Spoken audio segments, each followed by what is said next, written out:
Shalom saudaraku sekalian, pada malam ini kita bersyukur kita bisa bertemu kembali ya di dalam Tuhan. Mari sebelum kita mendengarkan firman Tuhan kita akan berdoa terlebih dahulu. Mari kita tundukkan kepala. Bapa, kami bersyukur untuk malam ini, kami bersyukur kalau kami ada di hadapan-Mu. Pada saat ini hamba berdoa menyerahkan firman-Mu dalam tangan kuasa-Mu. Kiranya Tuhan Engkau memberkati firman-Mu dan menyatakan kuasa firman-Mu dalam diri setiap kami. Mari Roh Kudus urapi hamba-Mu menyampaikan dan urapi setiap anak-anak-Mu yang mendengar. Mulia bagi nama-Mu. Dalam nama Yesus kami berdoa. Haleluya. Amin. Saudaraku sekalian, malam ini tema khotbah saya adalah sinkronisasi karya Allah atas Abraham dengan kita. Mari kita buka satu bagian firman Tuhan terlebih dahulu di Kejadian pasal ke-17 ayat ke-5 dan ayat ke-15 ya. Kita akan baca 2 ayat saja ya pada malam ini. Kejadian pasal yang ke-17 ayat yang ke-5.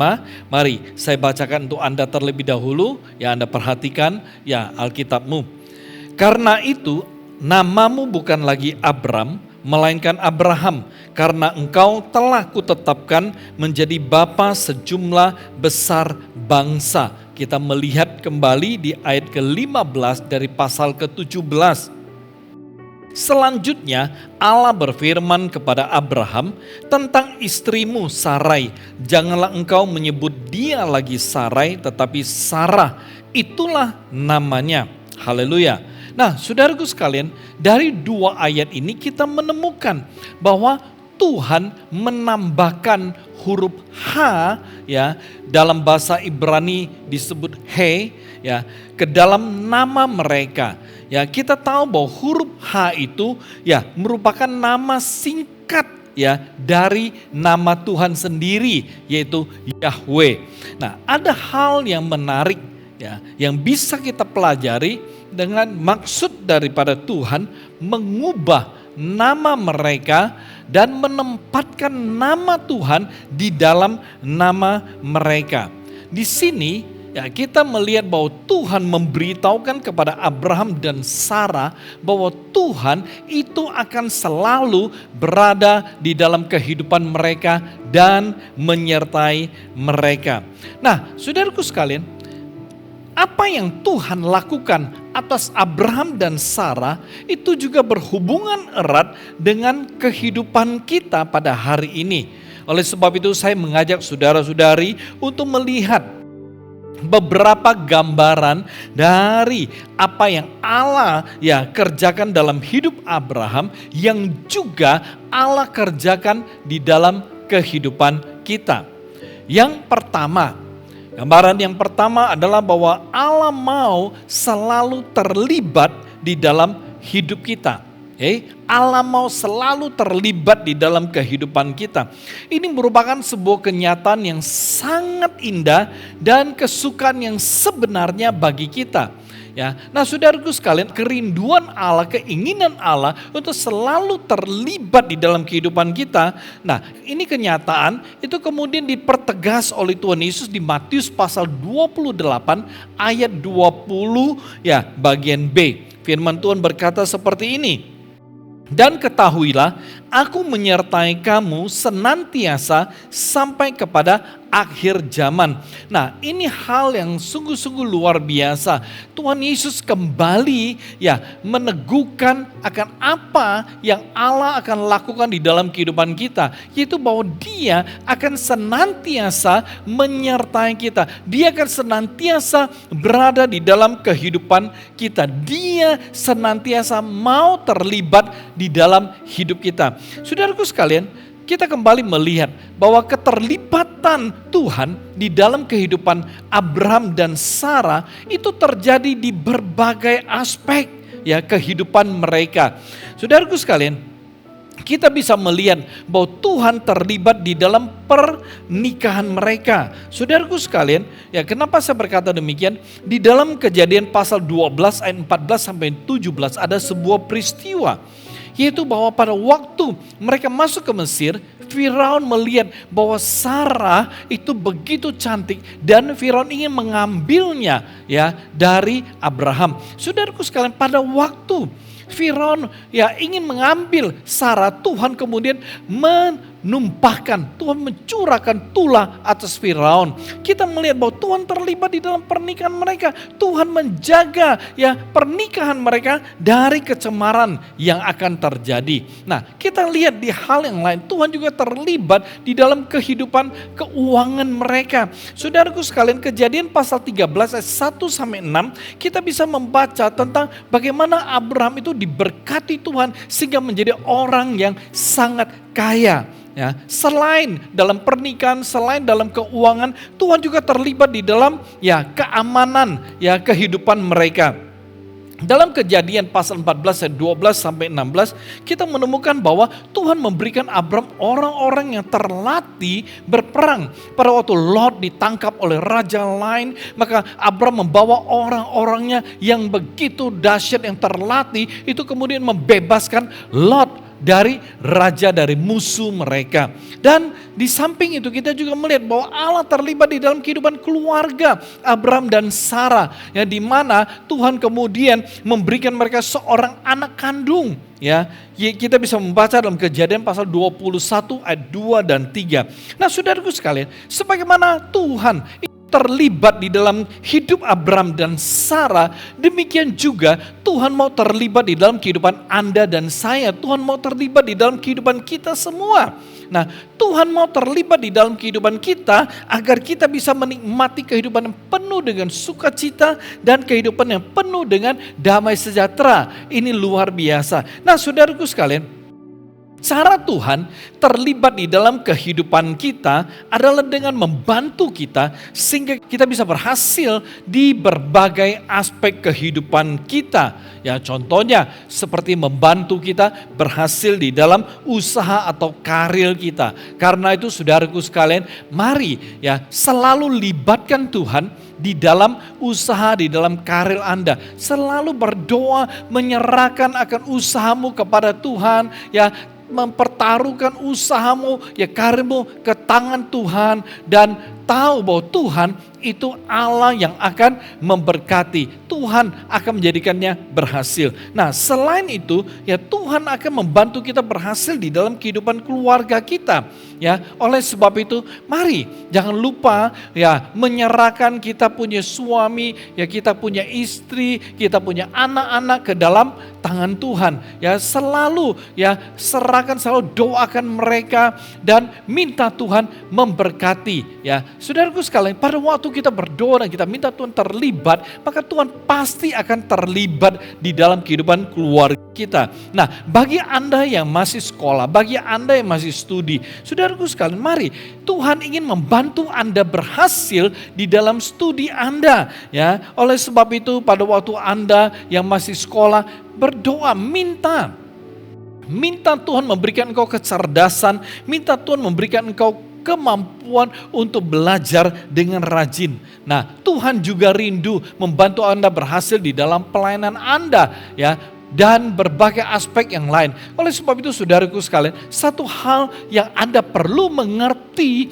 pada hari ini, pada malam ini adalah bahwa Tuhan mau selalu terlibat di dalam kehidupan kita. Tuhan tidak mau, ya Tuhan tidak pernah menginginkan kita gagal di dalam kehidupan ini sebagai anak-anaknya. Oleh sebab itu Tuhan ingin selalu berada di dalam kehidupan kita untuk membimbing kita, untuk memimpin kita, untuk menuntun kita menuju kepada rancangannya yang luar biasa. Dan kita tahu bahwa rancangan Tuhan itu memang luar biasa untuk kita. Yeremia 29 ayat 11 ya dengan jelas memberitahu kepada kita, ya sebab aku ini, yaitu Tuhan, mengetahui rancangan-rancangan apa yang ada padaku mengenai kamu. Demikianlah firman Tuhan, yaitu rancangan damai sejahtera dan bukan rancangan kecelakaan, untuk memberikan kepadamu hari depan yang penuh harapan. Saudaraku sekalian, oleh sebab itu, mari hari ini buka hidup Anda, buka hati Anda, dan izinkan Tuhan untuk masuk dalam kehidupanmu dan terlibat di dalam hatimu, di dalam pikiranmu, di dalam seluruh tingkah laku, di dalam seluruh perbuatanmu. Ini hal yang sangat luar biasa. Siapakah kita sampai Tuhan ingin terlibat di dalam kehidupan kita? Tapi kenyataan memberitahu kepada kita, inilah hati Tuhan, inilah keinginan Tuhan, inilah kerinduan Tuhan untuk selalu ada bersama dengan Anda dan saya. Inilah tujuan Tuhan menciptakan kita. Dan inilah tujuan Tuhan menyelamatkan kita. Supaya Dia bisa ada di dalam kehidupan kita. Dia bisa terlibat di dalam seluruh kehidupan kita. Sehingga kita boleh merasakan betapa besar kuasa Tuhan, supaya kita boleh merasakan betapa indah hidup bersama dengan Tuhan. Nah, saudaraku sekalian, ini adalah kasih Tuhan yang begitu sempurna di dalam kehidupan kita. Allah ingin selalu terlibat di dalam kehidupan kita pada hari ini. Oleh sebab itu, jangan kita tertipu ketika kita mengalami masalah, ketika kita tidak berdaya, kita merasa bahwa Allah telah meninggalkan kita. Mari jangan tertipu. Kebenarannya adalah bahwa Allah rindu, Tuhan mau untuk selalu terlibat di dalam kehidupan Anda dan saya. Oleh sebab itu mari saudaraku sekalian, sungguh-sungguh datang kepada Allah, berdiri di hadapan Allah dan katakan, Tuhan, inilah aku. Mari datanglah di dalam kehidupanku, terlibatlah di dalam berbagai aspek kehidupan kita. Amin, saudaraku sekalian. Mari kita lihat gambaran kedua yang Allah kerjakan dalam kehidupan Abraham dan juga Allah kerjakan di dalam kehidupan kita. Yang kedua adalah Allah sanggup mengubah hidup kita tanpa terkecuali. Allah sanggup mengubah setiap daripada kita tanpa terkecuali. Ketika Allah akan mengubah hidupmu, Allah tidak pernah melihat bahwa engkau adalah orang yang sudah lama percaya kepada Tuhan, engkau adalah orang yang baru percaya, engkau adalah orang yang sudah membaca Alkitab dari Kejadian sampai Wahyu berkali-kali, atau Anda yang baru mulai membaca Alkitab. Oh, Tuhan tidak pernah melihat engkau adalah orang yang pintar, engkau orang bodoh, engkau cakep, engkau jelek, engkau orang kaya atau orang miskin. Tuhan tidak pernah lihat siapakah Anda. Tuhan tidak pernah melihat apapun latar belakangmu. Satu hal yang pasti, siapapun engkau, Tuhan sanggup mengubah hidupmu. Saudaraku sekalian, Abraham adalah orang yang biasa-biasa. Dan pada saat itu dia sama sekali tidak mempunyai keturunan. Dan Tuhan lalu memanggil mereka dan membawa mereka masuk ke dalam rancangan Tuhan yang sangat baik dan indah bagi mereka. Nah, kita lihat Abraham yang merupakan orang biasa-biasa, itu kemudian Tuhan mengubah hidup Abraham menjadi seorang yang sangat berpengaruh, bahkan kemudian dia memiliki keturunan yang banyak serta membawa dampak yang besar bagi keturunan-keturunannya yang lain di kemudian hari. Perhatikan saudaraku sekalian, di sini kita melihat bahwa Tuhan sanggup menjadikan sesuatu yang mustahil di dalam kehidupan Abraham dan Sarah menjadi tidak mustahil. Saya ulangi, Tuhan sanggup membuat sesuatu yang mustahil dalam kehidupan Abraham dan Sarah menjadi tidak mustahil. Contohnya, Tuhan sanggup membuat Sarah yang sudah mandul dan mati haid, itu kemudian bisa hamil dan melahirkan seorang anak laki-laki yang kita kenal sebagai anak perjanjian antara Tuhan dengan Abraham. Oleh sebab itu, ini hal yang sungguh-sungguh penting yang saya mau Anda mengerti dengan baik. Saya katakan malam ini bahwa Tuhan sebagaimana Dia sanggup mengubah hidup Abraham, Tuhan juga sanggup mengubah hidupmu, saudaraku. Mungkin saat ini engkau adalah seorang yang selalu hidup dalam keminderan. Engkau seorang yang minder. Perhatikan, walau engkau seorang minder, tapi Tuhan sanggup mengubah hidupmu, membuat engkau menjadi seorang yang percaya diri. Saudaraku sekalian, Musa seorang gagap dan membuat dia menjadi minder. Perhatikan apa yang Tuhan kerjakan dalam kehidupan Musa.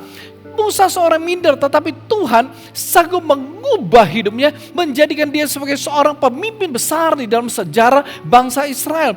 Seorang yang minder ya karena dia gagap, tetapi Tuhan sanggup mengubah hidupnya, memberikan dia ya rasa percaya diri dan memampukan dia untuk berhadapan dengan Firaun. Ini luar biasa. Oleh sebab itu saudaraku sekalian, apabila pada hari ini Anda minder, ya Anda selalu tidak mempunyai rasa percaya diri, engkau merasa bahwa saya tidak sanggup, saya tidak bisa, biarkanlah orang lain. Perhatikan saudaraku sekalian, Tuhan sanggup mengubah dan memberikan engkau sebuah rasa percaya, menempatkan sebuah rasa percaya diri di dalam kehidupanmu yang akan mengubah seluruh kehidupan dan masa depanmu. Mungkin hari ini Anda adalah seorang yang penakut. Saudaraku sekalian, Tuhan sanggup mengubahmu. Seorang yang penakut menjadi seorang pemberani. Gideon, dia seorang yang penakut. Saudaraku sekalian, perhatikan, dia hidup di dalam ketakutan. Pada waktu dia menggiling gandum pun dia mesti bersembunyi. Tetapi apa yang Tuhan kerjakan dalam kehidupan Gideon? Tuhan mengubah hidupnya. Tuhan juga menjadikan dia sebagai seorang pahlawan yang gagah perkasa. Seorang penakut tetapi dijadikan Tuhan sebagai pahlawan yang gagah perkasa, yang menghadapi ya para musuhnya Filistin dengan berani. Nah, Tuhan mengubah hidupnya. Mungkin hari ini engkau adalah orang yang jahat, tapi Tuhan bisa mengubahmu menjadi seorang yang baik. Paulus di dalam sejarah Alkitab Perjanjian Baru, Paulus dikenal sebagai orang yang sangat ditakuti oleh orang percaya pada waktu itu. Dia orang jahat di mata orang-orang percaya pada saat itu. Kenapa? Karena Paulus saking jahatnya, dia menangkapi orang-orang percaya, lalu memenjarakan mereka, bahkan menyiksa mereka, bahkan ada yang dibunuh.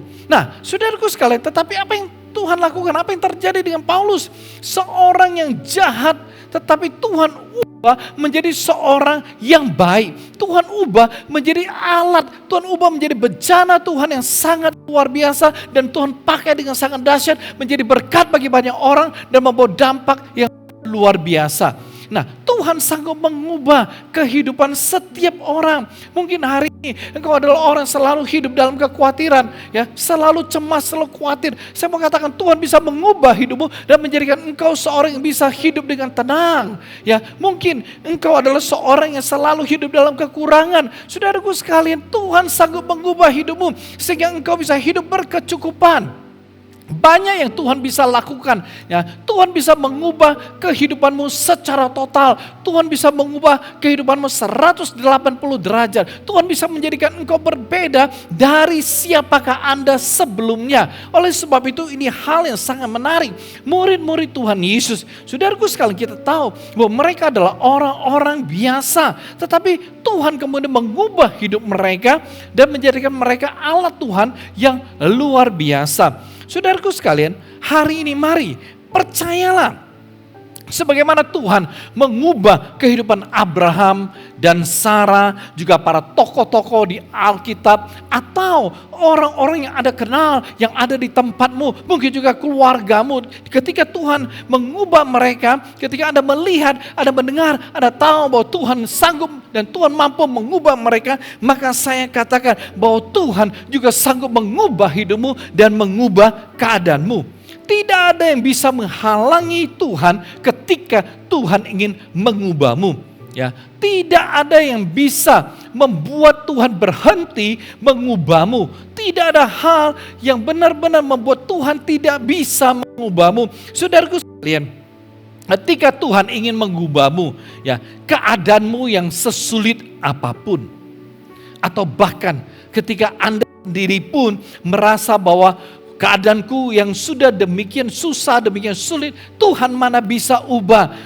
Saya yang sudah sedemikian jahat, saya sudah sedemikian tidak berguna, bagaimana Tuhan bisa mengubahnya? Saudaraku sekali, ketika orang-orang tidak percaya bahwa engkau bisa berubah, ketika keluargamu tidak pernah percaya bahwa engkau bisa berubah, ketika teman-temanmu tidak bisa percaya bahwa engkau bisa berubah, saya mau katakan bahwa hari ini Tuhan sanggup mengubah hidupmu. Tuhan sanggup mengubah keadaanmu. Tuhan sanggup menjadikan engkau ya dari hitam menjadi putih. Tuhan bisa mengubah ya hidupmu, mengampuni dosamu. Walau dosamu semerah kirmisi, tapi Tuhan bisa mengampuni, menyucikan, membersihkan dan menjadikan engkau seputih salju. Tuhan bisa mengubah hidupmu apapun situasinya. Oleh sebab itu saudaraku sekalian, malam nih saya mau katakan bersiaplah. Bersiaplah saudaraku sekalian, bersiaplah untuk mengalami kuasa Tuhan yang luar biasa. Bersiaplah untuk mengalami kuasa Tuhan yang dahsyat di dalam kehidupanmu. Bersiaplah untuk mengalami lawatan Tuhan di dalam kehidupanmu. Saudaraku sekalian, seperti yang saya katakan, Tuhan tidak pernah melihat siapakah Anda. Yang Tuhan lihat engkau adalah orang yang bernilai. Di mata Tuhan engkau adalah orang yang berarti. Di mata Tuhan engkau sungguh-sungguh sesuatu yang berharga bagi Dia. Oleh sebab itu ya Tuhan sanggup dan Tuhan mau, Tuhan mampu. Bahkan Tuhan punya keinginan yang terbesar untuk membuat hidupmu indah dan membuat hidupmu luar biasa. Saudaraku sekalian, oleh sebab itu mari lihat dirimu dan percayalah bahwa Tuhan sanggup mengubah hidupku. Tuhan sanggup mengubah keadaanku. Tuhan sanggup mengubah masa depanku. Saudaraku sekalian, ketika orang berkata engkau punya hidup, ya engkau punya masa depan itu suram atau madasu, tapi lihatlah ya kepada Tuhan. Apa yang Tuhan katakan kepadamu. Ketika orang berkata engkau tidak punya masa depan, dengarkan apa kata Tuhan. Tuhan berkata, engkau punya masa depan yang cemerlang. Engkau punya masa depan yang sungguh amat sangat baik. Karena itu saudaraku sekalian, malam ini pegang apa kata Tuhan. Tuhan sanggup mengubah keadaanmu dan itu pasti akan terjadi. Yang ketiga saudaraku sekalian, ya kita melihat bahwa Tuhan mengubah kutuk menjadi berkat. Tuhan mengubah kutuk menjadi berkat. Saudaraku sekalian, Abraham itu berasal dari keluarga penyembah berhala di Ur Kasdim, ya. Dan kemudian bapaknya membawa dia keluar menuju ke Haran dan mereka tinggal di Haran. Dan ketika di Haran, ya, usaha bapaknya itu adalah menjual patung-patung berhala. Ya, bapaknya itu menjual ya berbagai ya barang-barang penyembahan berhala. Nah, hal yang luar biasa adalah saudaraku sekalian, kita tahu dalam Keluaran pasal 20 ayat ke-5, dalam Keluaran 20 ayat ke-5, firman Tuhan berkata seperti ini. Jangan sujud menyembah kepadanya atau beribadah kepadanya, sebab aku Tuhan Allahmu adalah Allah yang cemburu, yang membalaskan kesalahan bapa kepada anak-anaknya, kepada keturunan yang ketiga dan keempat dari orang-orang yang membenci aku. Firman Tuhan yang kita baca di sini memberitahu kepada kita bahwa ketika orang tua kita penyembah berhala ataupun generasi di atasnya itu menyembah berhala, maka akan ada kutukan akibat penyembahan berhala itu akan turun sampai generasi ketiga ataupun keempat. Jadi dengan kata lain, kalau kita melihat situasi ini, ya kita melihat bahwa kutukan penyembah berhala dari Tera atau ayahnya, bapaknya Abraham, itu akan turun ya ke Abraham juga. Ya, kutukan itu akan sampai di dalam kehidupan Abraham. Dan kita tahu, ya mungkin salah satu akibat kutukan atas diri Abraham, yaitu dia setelah menikah tidak mempunyai keturunan. Nah, akan tetapi perhatikan, ini menarik sekali. Kita melihat bahwa Tuhan kemudian memilih dan memanggil Abraham untuk keluar dari Haran, lalu membawa Abraham ya dari kehidupan yang terkutuk, dikutuki, itu menuju kepada kehidupan yang diberkati. Itu yang Tuhan lakukan kepada Abraham. Tuhan mengubah kutuk dalam hidup Abraham menjadi berkat. Ini menarik sekali. Oleh sebab itu saudaraku sekalian, perhatikan. Ketika ya kita semua, ketika saudara sekalian, saat Anda sungguh-sungguh percaya kepada Tuhan, saat Anda sungguh-sungguh mengandalkan Tuhan di dalam ya seluruh kehidupanmu, maka saya katakan bahwa Tuhan akan mengubah kutuk atasmu menjadi berkat bagimu. Ya, Tuhan akan mengubah ya niat-niat jahat ya atas dirimu menjadi kekuatan bagi dirimu. Tuhan mampu mengubah kata-kata negatif, ya kata-kata sumpah orang ya atasmu menjadi kemenanganmu.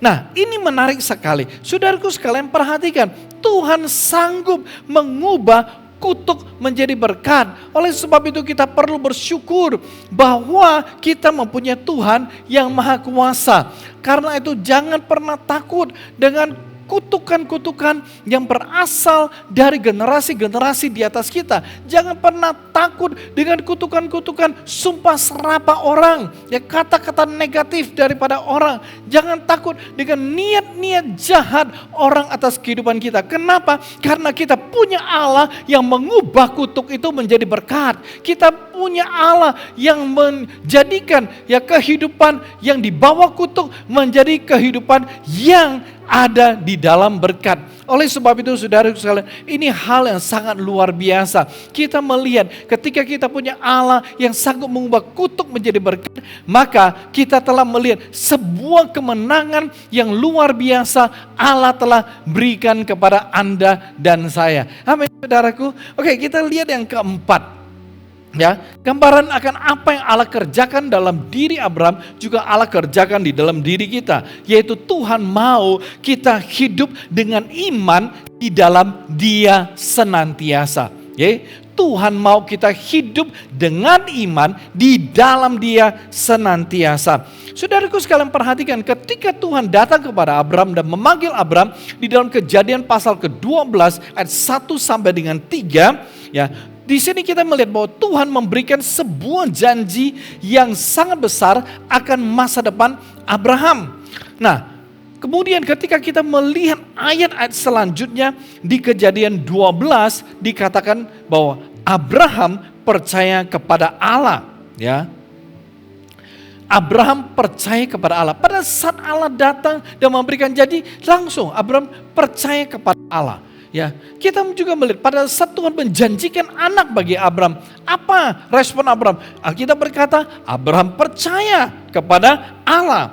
Bahkan pada saat setelah Abraham mempunyai anak, Tuhan datang dan berkata kepada Abraham, persembahkan Ishak anakmu. Saudaraku sekalian, itu anak kandung dia, itu anak perjanjian dia. Tetapi ketika Allah meminta dia untuk mempersembahkan Ishak, apa yang Abraham lakukan? Abraham percaya dan taat kepada perintah Tuhan. Ini luar biasa. Ini satu hal yang sangat luar biasa. Nah, di sini kita bisa menemukan bahwa Abraham memiliki iman yang luar biasa kepada Allah. Ya, Abraham percaya penuh kepada Allah. Maksudnya adalah Abraham percaya tanpa keraguan, tanpa ada keraguan kepada apa kata Tuhan untuk dia. Nah, saudaraku sekalian, ini yang Tuhan inginkan dari kita juga, ya, yaitu agar kita bisa beriman kepada Tuhan sepenuhnya di dalam seluruh kehidupan kita. Ibrani pasal 11 ayat 6 berkata, tetapi tanpa iman tidak mungkin orang berkenan kepada Allah. Sebab barang siapa berpaling kepada Allah, ia harus percaya bahwa Allah memberi upah kepada orang yang sungguh-sungguh mencari Dia. Nah, ayat ini dengan jelas berkata bahwa setiap orang yang percaya kepada Tuhan harus beriman. Dia harus percaya sepenuhnya kepada Tuhan. Nah, Tuhan tidak mau kita hidup dalam keraguan dan mengandalkan kekuatan kita sendiri, ya. Tapi yang Tuhan inginkan adalah kita hidup dengan iman di dalam Dia, bukan di luar Dia. Maksudnya Tuhan tidak mau kita hidup dengan pengertian kita sendiri. Tuhan tidak mau kita hidup dengan pengetahuan kita. Tuhan tidak mau kita hidup mengandalkan kepandaian kita. Oleh sebab itu Tuhan mau kita hidup dengan iman di dalam Dia. Ya, di dalam Dia artinya kita benar-benar percaya penuh, berserah penuh, mengandalkan Tuhan sepenuhnya, ya, dari seluruh kehidupan kita.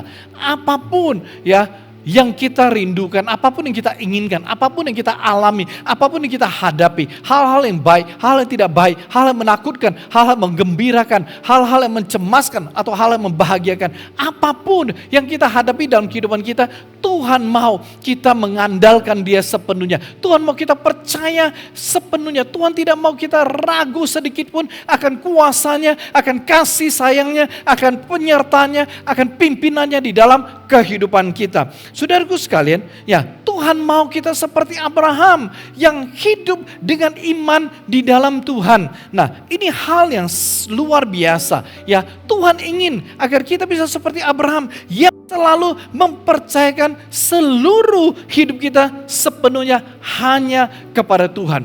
Karena itu saudara, kita belajar. Jangan mempercayakan hidup kita kepada harta kita. Jangan mempercayakan hidup kita kepada orang-orang hebat yang kita kenal. Jangan mempercayakan hidup kita kepada kepintaran, kepada pengalaman kita. Tapi yang Tuhan mau adalah kita mempercayakan seluruh hidup kita kepada Dia. Tuhan mau kita hidup tanpa ada keraguan. Ya, Tuhan mau kita hidup dengan iman di dalam Dia. Ya, artinya sebagai orang Kristen, sebagai orang percaya, Tuhan menuntut kita punya iman. Tuhan menuntut kita beriman hanya kepada Dia. Amin saudaraku sekalian. Jadi saya rindu sekali ya Anda boleh mengalami kuasa Tuhan yang begitu luar biasa di dalam kehidupanmu. Dan saya berharap bahwa firman Tuhan malam ini boleh menjadi kekuatan baru bagimu. Amin. Mari kita tundukkan kepala. Kita tundukkan kepala. Saudaraku sekalian, mari saat ini Anda dan saya, kita ada di hadapan Tuhan. Ya. Ini hal-hal yang Tuhan ya mau kerjakan di dalam kehidupan kita. Ini hal-hal yang Tuhan mau kerjakan bagimu. Sebagaimana ya apa yang telah Tuhan lakukan bagi Abram dan Sarah, itu juga Tuhan mau lakukan bagi Anda dan saya.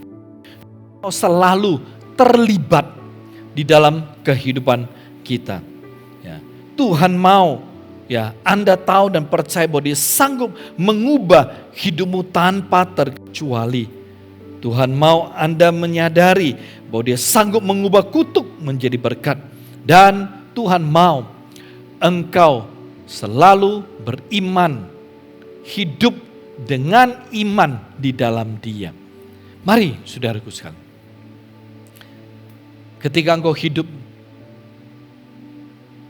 dan menyadari akan 4 hal ini, maka engkau akan menjadi seorang pemenang sejati. Engkau akan mengalami sebuah kehidupan yang berkemenangan, sebuah kehidupan yang berdampak, sebuah kehidupan yang akan menjadi berkat bagi banyak orang. Mari saudaraku sekalian, datang kepada Tuhan. Buka hidupmu kepada Tuhan. Buka lebar-lebar hidupmu untuk Tuhan, agar Dia bisa terlibat sepenuhnya atas hidupmu. Dan percayalah apa yang Tuhan bisa lakukan atasmu. Ketika Tuhan masuk dan terlibat di dalam seluruh hidupmu, maka Dia akan mengubah hidupmu tanpa terkecuali. Siapapun Anda, Tuhan sanggup mengubah hidupmu. Tuhan sanggup mengubah masa depanmu. Bukan hanya itu, Tuhan juga sanggup mengubah kutuk dalam hidupmu, masa depanmu menjadi berkat. Dan Tuhan akan membuat engkau hidup dengan iman di dalam Dia. Buka hidupmu. Buka hidupmu. Buka hidupmu untuk Tuhan. Haleluya. Selalu libatkan Tuhan.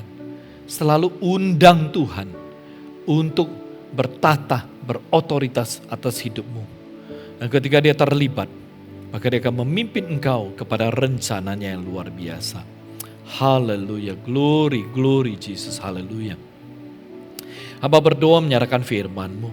Mari Tuhan, Engkau memberkati firman-Mu dan menyatakan kuasa-Mu atas firman-Mu dalam hidup setiap anak-anak-Mu yang mendengar dan menerimanya.